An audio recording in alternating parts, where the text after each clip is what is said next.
അപ്പോൾ എല്ലാവർക്കും നമ്മുടെ പുതിയൊരു വീഡിയോയിലേക്ക് സ്വാഗതം. അപ്പോൾ ഇന്ന് വന്നിട്ട് നമുക്കൊരു ചെറിയൊരു ഹാഫ് ഡേ ഇൻ മൈ ലൈഫാണ് കേട്ടോ. അപ്പോൾ നമ്മുടെ രാവിലെ ഒരു 7 മണി 7:30 ആ ഒരു ടൈം തൊട്ട് ഒരു ഉച്ചയ്ക്ക് ഒരു 1 മണി 1:30 ആ ഒരു ടൈം വരെയുള്ള ഒരു സമയത്തെ വീഡിയോ ആണ്. അപ്പോൾ രാവിലെ തന്നെ നമ്മുടെ കുട്ടികളൊക്കെ അത് എണീറ്റിട്ടുണ്ട്. അപ്പോൾ ചേച്ചി എണീറ്റിട്ടില്ല. അപ്പോൾ രണ്ടാളും കയറി എണീറ്റ് തന്നെ മടിയിലൊക്കെ ഇരിക്കുന്നുണ്ട്. അപ്പോൾ രാവിലത്തെ ഏകദേശം അടുക്കളയിലത്തെ പണികളൊക്കെ കഴിഞ്ഞിട്ടാണ് അപ്പോൾ നമ്മൾ വീഡിയോ എടുക്കാനായിട്ട് തുടങ്ങിയത്. അപ്പോൾ ഏഡൂസിനെ പല്ല് തേപ്പിക്കാനായിട്ട് കൊണ്ട് നിർത്തിയിരിക്കുകയാണ്. അപ്പോൾ അവന് കുറച്ച് മടിയൊക്കെ തന്നെയാണ്. പക്ഷേ പല്ല് തേക്കാനായിട്ട് വിളിച്ചു കഴിഞ്ഞിട്ടുണ്ടെങ്കിൽ ഓടി വരും പല്ല് തേക്കാനായിട്ട്. എന്നാൽ വായ തുറന്ന് തരില്ല, എന്ത് ചെയ്താലും പല്ല് കാണിച്ച് തരേയില്ല. അങ്ങനെ ഒരു വിധത്തിൽ ബലപ്രയോഗമൊക്കെ നടത്തിയിട്ടാണ് പല്ലൊക്കെ തേപ്പിക്കുക. പിന്നെ ബ്രഷ് മാറ്റി നമ്മൾ കൈ കൊണ്ടൊന്ന് തേക്കുമ്പോൾ അവൻ വലിയ കുഴപ്പമില്ലാതെ നമുക്ക് വായൊക്കെ പല്ലൊക്കെ ഒന്ന് കാണിച്ചു തരും കേട്ടോ. പിന്നെ എൻ്റെ ഈ തേപ്പിക്കൽ കാണുമ്പോൾ നിങ്ങൾ വിചാരിക്കും എന്ത് തേപ്പിക്കൽ ഇവിടെ ഈ കുട്ടീനെ തേപ്പിക്കണേന്ന് നിങ്ങൾ വിചാരിക്കും. പക്ഷെ അങ്ങനെയല്ല, അത് സ്പീഡിൽ വീഡിയോ ഇട്ടിരിക്കുന്നത് കൊണ്ടാണ് ഇങ്ങനെ ഭയങ്കരമായിട്ട് ഇങ്ങനെ പല്ലുമിട്ട് ഉരയ്ക്കണ പോലെ തോന്നണത്. പക്ഷെ ഞാൻ സ്ലോവിലാണ് തേപ്പിക്കണത്. അങ്ങനെ അതേ ഇത്തിരി വാശി പിടിച്ച കാരണം നമ്മൾ ഇങ്ങനെ എടുത്ത് നിൽക്കുകയാണ്. അപ്പോൾ അമ്മ 10 ദോശ ചുടുന്നുണ്ട്. പിന്നെ അത് അടുത്ത ആൾ വന്നിട്ടുണ്ട്. അടുത്ത ആൾ പല്ലേക്കാൻ വന്നപ്പോൾ ഒന്ന് എടുക്കണം എന്നൊക്കെ പറഞ്ഞു. അപ്പോൾ അവനെ കുറച്ച് നേരം എടുത്തൊക്കെ നിന്നു. അങ്ങനെ പിന്നെ അവനതേ ബ്രഷും പേസ്റ്റൊക്കെ തേച്ച് കൊടുത്തിട്ടുണ്ട്. അപ്പോൾ അവൻ രാവിലെ അവൻ തന്നെയാണ് തേക്കുക, വൈകുന്നേരം ഞാൻ തേപ്പിക്കും. അങ്ങനെയാണ് ഞങ്ങൾ തമ്മിലുള്ളൊരു ഡീല്.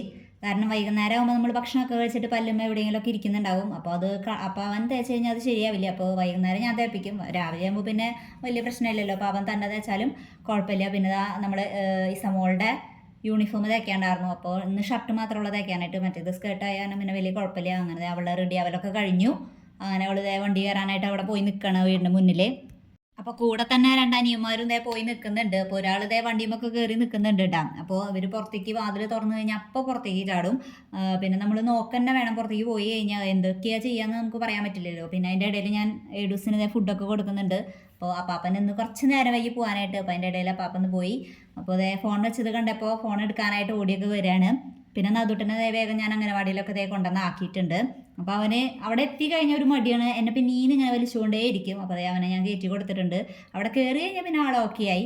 പിന്നെ അതൊക്കെ കഴിഞ്ഞിട്ട് പിന്നെ ഞാൻ മീനൊക്കെ മേടിക്കാനായിട്ട് വന്നിരിക്കുകയാണ്. അപ്പോൾ മീൻ മേടിക്കാനായിട്ട് അമ്മ പറഞ്ഞു. അപ്പോൾ മീൻ മേടിക്കാം.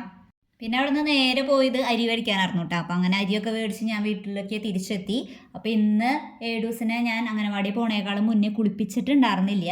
സാധാരണ ഞാൻ കുളിപ്പിക്കാറുണ്ട്, അവൻ അംഗനവാടി പോണേക്കാളും മുന്നേ കുളിപ്പിക്കാറുണ്ട്. ഇന്ന് അങ്ങനെ കുളിപ്പിക്കാൻ പറ്റിയിട്ടുണ്ടായിരുന്നില്ല.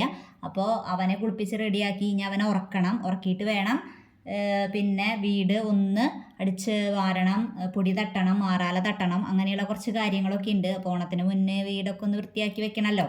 അപ്പോൾ ഇന്നിപ്പോൾ മാറാല തട്ടലും ഫാനുമത്തെ പൊടി തട്ടലും മാത്രമേ ഞാൻ ചെയ്യുന്നുള്ളൂ. പിന്നെ അടിച്ചുവാരി തുടയ്ക്കുക, ബാക്കിയുള്ള ജനല തുടയ്ക്കുക, അങ്ങനെയുള്ള അവിടെ ഇവിടെയൊക്കെ തുടയ്ക്കണ പരിപാടിയൊക്കെ തിരിച്ച് ഓരോ ദിവസങ്ങളായിട്ട് ചെയ്യാം. എല്ലാം കൂടി ചെയ്യാനായിട്ട് നിന്ന് കഴിഞ്ഞാൽ നമുക്ക് സമയം ഉണ്ടാവില്ല. വേറെ ഒന്നല്ല, നമ്മളൊരാളെ ഉറക്കിയൊക്കെ എടുത്തിട്ടാണ് ഈ പണി ചെയ്യുന്നത്. അപ്പോൾ ആ ഒരു ഗ്യാപ്പിൽ മാത്രമേ നമുക്കത് ചെയ്ത് അവസാനിപ്പിക്കാനായിട്ട് പറ്റുള്ളൂ. അപ്പോൾ അതിനനുസരിച്ചുള്ള കാര്യങ്ങൾ മാത്രമേ ചെയ്യുന്നുള്ളൂ. അപ്പോൾ വേഗം പൊടിയും കാര്യങ്ങളൊക്കെ തട്ടുന്നു.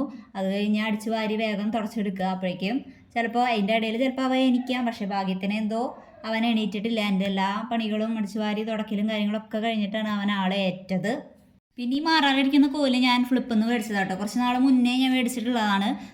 ഇത് ഉപയോഗിക്കാൻ കുഴപ്പമില്ല, എന്നാൽ എനിക്ക് അത്രയ്ക്ക് അങ്ങോട്ട് നല്ലതായിട്ട് തോന്നുന്നില്ല. കാരണം നമുക്കിത് ആദ്യം മേടിക്കുമ്പോൾ നല്ല അതിൻ്റെ ആ പഞ്ഞി പോലത്തെ ഭാഗം ഉണ്ടല്ലോ, അത് നല്ലൊരു പഞ്ഞി പോലെ ഇരിക്കും. പിന്നെ നമ്മൾ ഉപയോഗിക്കുമ്പോൾ പിന്നെ അത് കഴുകി വെക്കണം. അല്ലെന്നുണ്ടെങ്കിൽ നമ്മൾ തന്നെ പൊടി ഇങ്ങനെ ഇരിക്കുമല്ലോ. നമ്മളങ്ങനെ കഴുകി വെച്ചിട്ട് യൂസ് ആക്കുമ്പോൾ അതുമത്തെ മാറാലരൊക്കെ അതുമ്മ തന്നെ ഇങ്ങനെ പറ്റി പിടിച്ചിട്ട് ഇങ്ങനെ ഇരിക്കുക. എന്നാൽ അത് കൊഴിയൊന്നുമില്ല, പക്ഷെ അതുമ്മ ഇങ്ങനെ പറ്റി പിടിച്ച് ഇങ്ങനെ ഭയങ്കര കട്ടിയായി പോലെ അങ്ങനെ ഇരിക്കുക. പിന്നെ ഈ ഫാൻ തട്ടൽ കുറച്ച് ടാസ്ക് പിടിച്ച പണിയാണ്. പിന്നെ ഈ സ്റ്റിക്കിൻ്റെ വലിയൊരു ഉപകാരം എന്ന് വെച്ചിട്ടുണ്ടെങ്കിൽ നല്ല ഹൈറ്റിലേക്ക് ഇങ്ങനെ നീട്ടാം. നമുക്ക് എങ്ങനെ വേണമെങ്കിലും താഴെ നിന്നിട്ട് ഹൈറ്റ് ഇല്ലാത്തവർക്കാണെങ്കിലും എത്തും. അത് ഒരു നല്ലൊരു ഉപകാരമുള്ള പണിയാണ്. പിന്നെ ഞാൻ വേഗം തന്നെ അടിച്ചൊക്കെ വാരി എടുക്കുന്നുണ്ട്. അത് കഴിഞ്ഞ് ഞാൻ വേഗം പിന്നെ തുടച്ചൊക്കെ എടുത്തു. അപ്പോൾ ഞാൻ കല്യാണത്തിന് മുന്നും എൻ്റെ വീട്ടിലായിരുന്ന സമയത്തും ഇങ്ങനെ എന്തെങ്കിലും ഓണം ക്രിസ്മസ് അങ്ങനെയുള്ള വിശേഷങ്ങളൊക്കെ വരുമ്പോൾ വീടൊക്കെ ഇങ്ങനെ തുടച്ച് ജനല തുടയ്ക്കുക അങ്ങനെയൊക്കെയുള്ള പരിപാടികളൊക്കെ ചെയ്ത് നല്ല വൃത്തിയൊക്കെ ആക്കി വെക്കാറുണ്ട്. പക്ഷെ ഇപ്പോൾ കല്യാണം കഴിഞ്ഞ് കുഞ്ഞുങ്ങളൊക്കെ ആയപ്പോൾ അവരുടെ കാര്യങ്ങളും തിരക്കൊക്കെ ആയപ്പോൾ അങ്ങനെ അങ്ങോട്ട് പ്രോപ്പറായിട്ട് നമുക്ക് അത്രയും ക്ലീനായിട്ട് നമുക്ക് വെക്കാനായിട്ട് പറ്റാറില്ല. എന്നാലും നമുക്ക് പറ്റുന്ന പോലെയൊക്കെ നമ്മൾ മാറാലും കാര്യങ്ങളൊക്കെ തട്ടി വെക്കുക. ഇപ്പം നമ്മുടെ വീട്ടിലേക്ക് പുറമേ നിന്ന് ആരും കയറി വരാനില്ലെങ്കിൽ പോലും നമുക്ക് നമ്മുടെ വീട് ഭംഗിയായിട്ട് ഇരിക്കുന്നത് കാണാനായിട്ട് ഒരു രസമല്ലേ. അപ്പോൾ നിങ്ങളുടെ ഓണത്തിൻ്റെ ക്ലീനിങ്ങും കാര്യങ്ങളൊക്കെ എവിടം വരെയായി? അതോ ഇനി കഴിഞ്ഞോ? ഇനി തുടങ്ങാൻ പോകുന്നേ ഉള്ളൂ. അപ്പോൾ എല്ലാം ഒന്ന് കമൻറ്റിലൂടെ ഒന്ന് പറഞ്ഞോളൂ കേട്ടോ. അപ്പോൾ ഇത് നമ്മുടെ ഒരു കുഞ്ഞു ചാനലാണ് കേട്ടോ. അപ്പോൾ ആദ്യമായിട്ട് കാണുന്നവർ നമ്മുടെ വീഡിയോസൊക്കെ ഇഷ്ടപ്പെടാണെങ്കിൽ ഒന്ന് സപ്പോർട്ട് ചെയ്യുക. അങ്ങനെ ഏകദേശം ഒരുവിധം പണികളൊക്കെ കഴിഞ്ഞിട്ടുണ്ട്. ഇപ്പോൾ സമയം ഒരു 1:15 ആയിട്ടുണ്ട്. അപ്പോൾ ഇനി വിശന്നിട്ട് കൈയും കാലമൊക്കെ തളർന്നു തുടങ്ങി. ഫോണിൻ്റെ ചാർജ് കഴിയാറായിട്ടുണ്ട്. അപ്പോൾ അത് കുത്തിയിടണം. അപ്പോൾ ഇനി അടുത്ത വീഡിയോ ആയിട്ട് വരുന്നത് വരെ ബായ്.